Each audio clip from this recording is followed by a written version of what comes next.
What's up, everybody? This is Eric the Tech Preacher. So I did a video between the Galaxy Note 20 Ultra and the LG V60, and I did an all low light video. But in that video, I went to another park.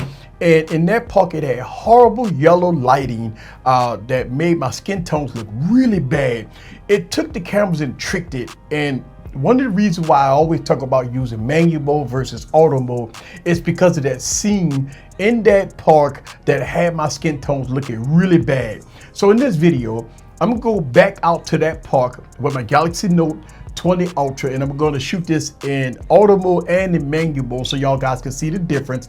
Also, I'm gonna bring the Galaxy S10 Plus and kind of do some side-by-side comparisons so y'all guys can see a regular mode versus a pro mode. I think pro mode is very important, especially if you want to shoot videos in different type of lighting conditions and stuff like that. I'm going to show you how auto mode tricks cameras and stuff like that. So sit back and relax and get your popcorn ready. Let's have some fun in manual mode. Let's go.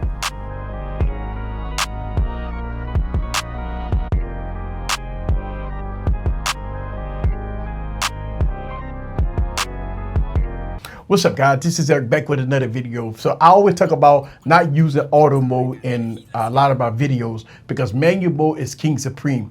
What happens in auto video mode or even auto mode when you're shooting still shots is that the phone itself is trying to look at everything that's in the scene and trying to compensate for it with white balance, ISO, and everything in between. But sometimes it get tricked. Let me show you this scene right fast. Me using a front-facing camera, by the way, you cannot use pro mode in front-facing camera. But let me show you this scene of the video that I'm talking about in my last video. Check this out. All right, so this is the front-facing camera of the LG V60, the Galaxy Note 20 Ultra.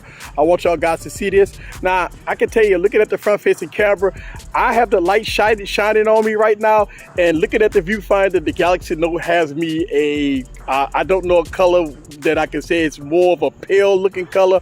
I know the white balance is totally off on the Galaxy Note. Looking at the viewfinder, I don't know, maybe it will change once I get to the final production, but looking at the LG V60, it look a little natural there, but you be the judge for yourself. And so as you can see, the white balance on the Galaxy Note 20 Ultra was really bad. But I mean, the LG V60 was a little better, but you can't fix the front-facing camera when it comes down to video recording on either devices. But when it comes down to the rear cameras, you can fix some of the issues, especially if you are in bad lighting scenarios. Let me kind of show you guys how pro mode works, and I made a complete video about this, but what I want to do is I want to show you guys the difference between auto mode and pro mode. So as I'm doing the screen recording, I want to let y'all guys see. As you can see that everything right now is on auto. When you open up pro video is in auto. You have to manually do everything. So in the video, the white balance was really off. I think the white balance was going between 4,000 Kelvin to 2,000 Kelvin and stuff like that. As you can see that this device is pointed to this red carpet here, or the red mat, and it's at 3,000 Kelvin. But if I move it right there, it's at 4,400 Kelvin, right? So right now the white balance just changed. Or if I point it here, now it's at 5,000 Kelvin. So in auto mode, this is what happens. Every time the scene change, your white balance change. So right now it's back at 3,000 Kelvin. But also when you look at the ISO is also changing, right? So now the ISO is at 320, and as I'm moving around, it's changing also. So that's what happens in auto mode. So in order to fix this, you want to change your ISO. So in this video, since I'm shooting at night, I'm gonna have to go max ISO, which is at 3200. I'm going to take my aperture, right? Aperture gonna be at 1.5 or whatever it's gonna be at. Then I'm going to change my white balance down to like 2,500 Kelvin, or even lower to 2,300 Kelvin to try to give you that good look. Now it may be off a little bit, you never know. And also I'm going to give you some still footage and I'm going to do it in manual mode and in auto mode, so y'all guys can see the difference between 4,000 Kelvin going all the way down to maybe 2,300 Kelvin in this video. All right, so this footage right here is the Galaxy Note 20 Ultra in auto mode. As you can see how yellowish everything is because the lighting here is kind of tricking the camera into changing the white balance and everything in between. So as you can see, it's really off. So what I'm going to do next is I'm going to change it and show you another piece of footage of how it would look in manual mode.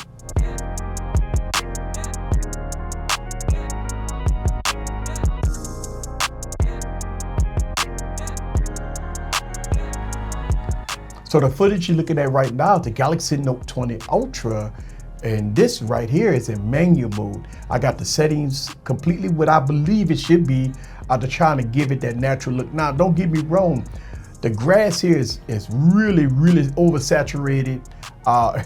It's really, it pops a lot, which a lot of y'all might like that, but you can make your adjustments accordingly.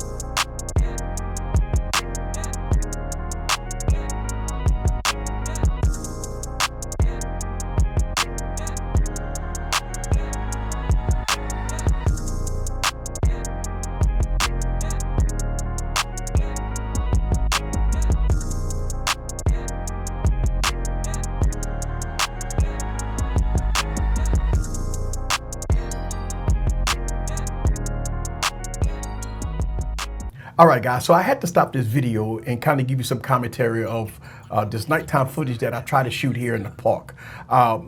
First thing, it started raining on me, so I had to cut it short anyway. But I had finished a full portion of the video, but I do not want to show you that because when I'm editing this part of the video, I've noticed that the nighttime footage was terrible. It was really bad. Looked like the audio. Looked like the auto was a whole lot better than the manual. Now, I always talk about manual mode on devices, right? But listen, man, on smartphones, nighttime footage is not great. But I try to use manual mode to try to compensate for some of the shortcomings of it being at night. 3200 ISO at 3200 is bad. It was too high. It was grainy. It was really bad. The footage was horrible, guys. I'm gonna tell you. I tried to shoot it at about, my white balance, I put it down to about 2700, all the way down to about 2400, and it was really bad. I even went down to about 2300, and again, it was really bad. Don't get me wrong, the park that I was at and the lighting scenario that I was at this park was really, the ambient light was really bad.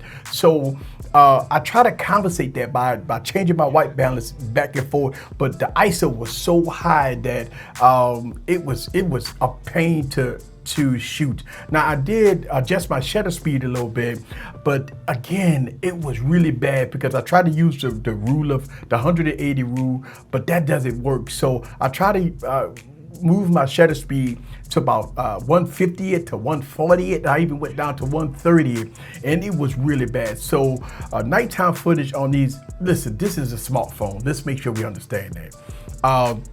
Manual mode is great, but not at that high ISO. 3200 ISO is really bad on this phone. Now, I will continue to do low light photography and low light videos on this channel because that's what I like to do. But in this scenario, using manual pro mode on the Galaxy Note 20 Ultra was really bad. I will stick to auto mode if you're gonna shoot at night. Man, this is Eric the Tech Preacher from Easy Computer Solutions. Leave your comments down below. Let me know what you think. It was awful.